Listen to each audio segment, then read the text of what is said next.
आप देख रहे हैं योर मनी और कुछ और क्वेरीज को करेंगे शामिल और सवालों के जवाब देने के लिए आनंद राठी वेल्थ के डायरेक्टर ऋषिकेश पाल भी हमारे साथ बने हुए हैं। बात करते हैं अगले व्यूअर से। पंकज जमवाल दिल्ली से हमारे साथ कनेक्टेड है। पंकज नमस्कार, बताइए क्या सवाल है आपका। हेलो मैम, नमस्ते मैम। मैम मेरी SIP है, टोटल 5 है, टोटल भी आपको भेजा हुआ है मैम। मैं चाहता हूँ कि मतलब अगर नेक्स्ट 15 साल में 2 करोड़। नेक्स्ट 15 सालों में 2 करोड़ का लक्ष्य है।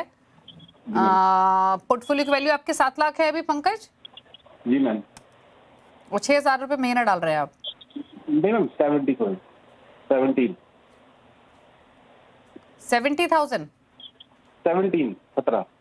17,000 आप डाल रहे हैं। ओके ठीक है, यस 17,000 आप डाल रहे हैं, correct. I am so sorry, 6,000 नहीं 17,000 आप डाल रहे हैं। और 15 सालों में आपने 2 करोड़ का लक्ष्य बताया। जी मैम। ठीक है। SBI का फ्लेक्सी कैप है 7,000 रुपए महीना, 5,000 रुपए महीना HDFC मिड कैप में, सुंदरम स्मॉल कैप में 2,000 रुपए महीना, 1,000 रुपए महीना है Aditya Birla PSU equity fund में, और ग्रो का निफ्टी टोटल मार्केट इंडेक्स है यहाँ भी 1,000 रुपए महीना डाल रहे हैं। बताइए ऋषिकेश, इनके पोर्टफोलियो पर आपके सजेशंस। जी पंकज जी नमस्ते। सबसे पहली बात तो ये बहुत अच्छी बात है कि आप एक लक्ष्य लेके चल रहे हैं। अगले 15 सालों 12 सालों में या 15 सालों में क्या मैं मिस कर गया। तो हमारा लक्ष्य जो है वो 12 सालों का है या 15 सालों का है पंकज जी? करोड़ का लक्ष्य है। सॉरी, 15 सालों में 2 करोड़ का लक्ष्य है। 15 सालों में 2 करोड़ का लक्ष्य है। तो अगर हमारा 15 सालों में 2 करोड़ का लक्ष्य है तो फिलहाल जो हमारी स्ट्रैटेजी है, आपके पास 7 लाख रुपए है और आप 17,000 की SIP कर रहे हैं।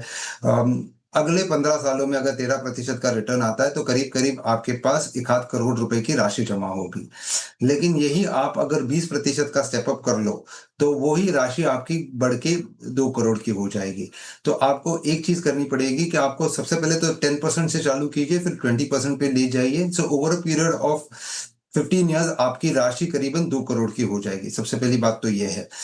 दूसरी चीज हमको ये देखनी है कि आपकी जो स्कीम्स है वो उसके ऊपर हमने क्या करना चाहिए। अगर मैं आपकी स्कीम्स देखूं तो सबसे पहली बात यह है कि आपका जो लार्ज कैप में थोड़ा अंडर एलोकेशन है। मैं हमेशा कहता हूं कि लार्ज कैप में 55% का एलोकेशन होना चाहिए, मिड कैप में 23% का होना चाहिए और स्मॉल कैप में 22% का होना चाहिए। तो थोड़ा बैलेंसिंग करना बहुत जरूरी है आपके पोर्टफोलियो में। तभी स्कीम लेवल पे अगर मैं बात करूं तो आपने क्या क्या होल्ड करना चाहिए, क्या क्या निकास करना चाहिए, कहाँ निवेश करना चाहिए, इसके बारे में बात करूंगा। तो होल्ड करने के लिए मैं आपके यहाँ पे आपके पास जो HDFC मिड कैप फंड है वहां पे आप निवेश करिए रखिए। और निकास के बारे में बात करूंगा तो मैं कहूंगा आदित्य बिरला का SLPSU इक्विटी फंड है, वहां से आप एग्जिट कर सकते हो। आप ग्रो का टोटल मार्केट इंडेक्स फंड में, जैसे पहले भी कहा था कि इंडेक्स फंड में निवेश ना करिए। इंडेक्स फंड में निवेश करने की वजह से आपके अल्फा बनने की गुंजाइश काफी कम हो जाती है। SBI फ्लेक्सी कैप से आपने निकलना चाहिए और सुंदरम स्मॉल कैप से आपने निकलना चाहिए। तो ये 4 फंड से जहां से आपने निकास करना चाहिए। और बची बात कहाँ निवेश कर सकते हो, तो कुछ 3 फंड है जिसके बारे में बात करूंगा। क्वांट लार्ज कैप में आप निवेश कर सकते हो, HDFC स्मॉल कैप में निवेश कर सकते हो और DSP large and mid cap में आप निवेश कर सकते हो। तो ये 3 फंड्स में आप निवेश कीजिएगा। अब वो 4 फंड्स में निकास कीजिएगा, एग्जिट कीजिएगा, स्टॉप कर दिए वो SIP। और जो आपका HDFC मिड का फंड है उसको बरकरार रखिएगा। तो अगर ये आप कर लोगे तो आपका बैलेंसिंग भी हो जाएगा और आपकी जो स्टेप अप करने के वजह से जो आपने टारगेट रखा है 2 करोड़ का वो भी हासिल हो सकता है। ओके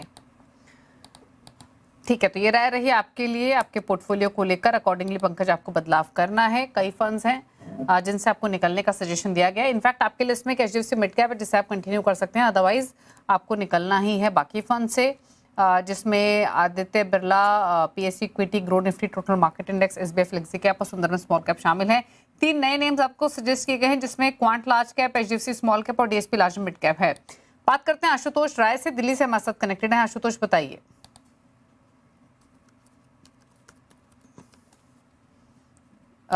चलिए इनसे बातचीत नहीं हो पा रही, इनका सवाल ले लेते हैं।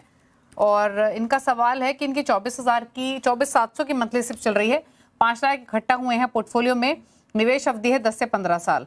कौन से फंड्स है? लगभग 10 म्यूचुअल फंड्स है। 24,700 की सिप के लिए 4,000 रुपए महीना डाल रहे हैं UTI बैलेंस एडवांटेज फंड में, जन 3,000 2 फंड्स में डाल रहे हैं, 3 फंड्स में इनफैक्ट, जिसमें 3,000 ईच है Motilal Oswal multi cap, Jio BlackRock flexi cap, ICICI Pru multi asset, then 2000 each है 5 फंड्स में, जिसमें Motilal Oswal large mid cap, Jio BlackRock sector rotation, Kotak global innovation, Bandhan small cap और एक्सेस लिक्विड फंड में, और एक ओवरसीज फंड है 700 रुपीज पर मंथ का, जो कि एक्सेस ग्रेटर चाइना इक्विटी है। बताइए सजेशन। जी बिल्कुल, सबसे पहले बात तो आशुतोष जी नमस्ते। आपका सवाल काफ़ी अच्छा है कि आपकी करंट पोर्टफोलियो वैल्यू करीबन 5 लाख की है। आपकी उम्र जो है वो 45 साल की है और मंथली एसआईपी 24,700 की है। निवेश की अवधि करीबन 10 से 15 साल दिखाई दे रही है। तो अगर 15 साल का होराइजन पकड़ के चलूँ तो विदाउट स्टेप अप आपकी राशि करीबन 1.5 करोड़ 1 करोड़ 60 लाख के करीब करीब होने की गुंजाइश है, अगर 13% का रिटर्न आ जाता है। दूसरी चीज हमें ये देखनी है कि अगर आप स्टेप अप करो तो क्या फायदा होगा आपको।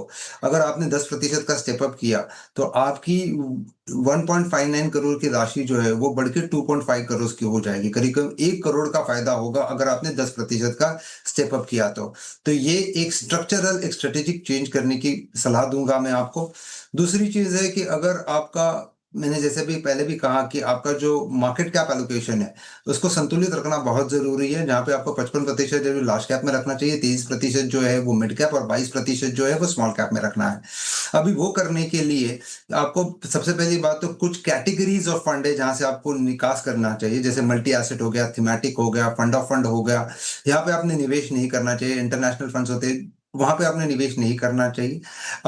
स्कीम लेवल पे अगर बात करूं तो आपका बंधन स्मॉल कैप, मोतीलाल ओसवाल का लार्ज एंड मिड कैप और मोतीलाल ओसवाल का मल्टी कैप फंड जो है वहां वो आप होल्ड कर सकते हो। आप निकास कहाँ से कर सकते हो, आपकी बहुत लंबी लिस्ट है फंड्स की, तो मैं निकास थोड़ा टेपर डाउन करने को बोलूंगा कि नंबर ऑफ स्कीम्स कम रखिएगा आपके पोर्टफोलियो में। आप axis greater China equity fund, जैसे मैंने इंटरनेशनल इक्विटी के बारे में कहा था, एक्सिस लिक्विड फंड से आप निकास कर सकते हो। अनलेस आपको लिक्विडिटी की जरूरत है थोड़े पैसे रख सकते हो वहां पे। आईसीआईसीआई प्रू का multi asset Kotak global innovation fund, यहाँ से आप निकल सकते हो। यूटीआई बैलेंस एडवांटेज फंड से निकल सकते हो। जियो ब्लैक रॉक फ्लेक्सी और सेक्टोरल फंड से आप निकल सकते हो। रहे कहाँ इन्वेस्ट करना चाहिए तो 2 फंड्स की बात करूंगा। एक है कैनरा रिबोको का मल्टी कैप फंड और दूसरा है बंधन लार्ज मिड कैप फंड। तो ये 2 जगहों पे मैं आपको निवेश करने की सलाह दूंगा। तो आपके पोर्टफोलियो के बारे में मैं इतना कहना चाहूंगा कि आप ये मल्टीपल कैटेगरीज ऑफ फंड्स है उनमें आप निवेश ना कीजिए। ओपन एंडेड डाइवर्सिफाइड इक्विटी में ही निवेश कीजिएगा, वहां पे अल्फा बनने की गुंजाइश बहुत ज्यादा होती है। म्यूचुअल फंड में इंसान जब तभी निवेश करता है जब आपको निफ्टी प्लस 2-3% का रिटर्न चाहिए होता है। निफ्टी जितना रिटर्न चाहिए तो आपको इंडेक्स फंड में निवेश कर सकते हो, पर वो सब मेरी सलाह नहीं रहेगी, क्योंकि इंडिया में 2 से 3% का अल्फा कमाना बहुत मुश्किल चीज नहीं है।